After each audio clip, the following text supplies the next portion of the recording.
شروع کرتا ہوں اللہ تعالیٰ کے نام سے جو بڑا مہربان نہایت رحم والا ہے۔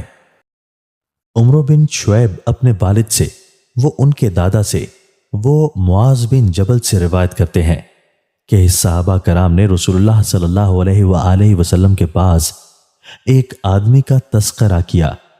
کہنے لگے وہ اس وقت تک کھانا نہیں کھاتا جب تک اسے کھلایا نہ جائے، اور اس وقت تک سفر نہیں کرتا جب تک اس کے لیے سواری کا بندوبست نہ کیا جائے۔ نبی صلی اللہ علیہ وآلہ وسلم نے فرمایا، تم نے اس کی غیبت کی ہے۔ لوگوں نے کہا، اے اللہ کے رسول، ہم نے تو وہ بات بیان کی ہے جو اس میں موجود ہے۔ آپ نے فرمایا، تمہیں غیبت کے لیے یہی کافی ہے کہ تم نے اپنے بھائی کی اس بات کا ذکر کیا جو اس میں موجود ہے۔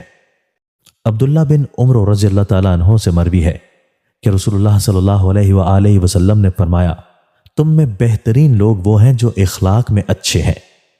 عبداللہ بن عباس رضی اللہ تعالیٰ عنہ سے مروی ہے، انہوں نے کہا کہ رسول اللہ صلی اللہ علیہ وآلہ وسلم نے فرمایا، اہل جنت وہ لوگ ہیں جن کے دونوں کان اللہ تعالیٰ نے اس کے بارے میں لوگوں کی اچھی تعریف سے بھر دیے ہوں اور وہ ان کی تعریف سنتا ہو، اور اہل دوزخ وہ لوگ ہیں جن کے دونوں کان اللہ تعالیٰ نے اس کے بارے میں لوگوں کی بری تعریف سے بھر دیے ہوں اور وہ اپنے بارے میں بری تعریف سنتا ہو۔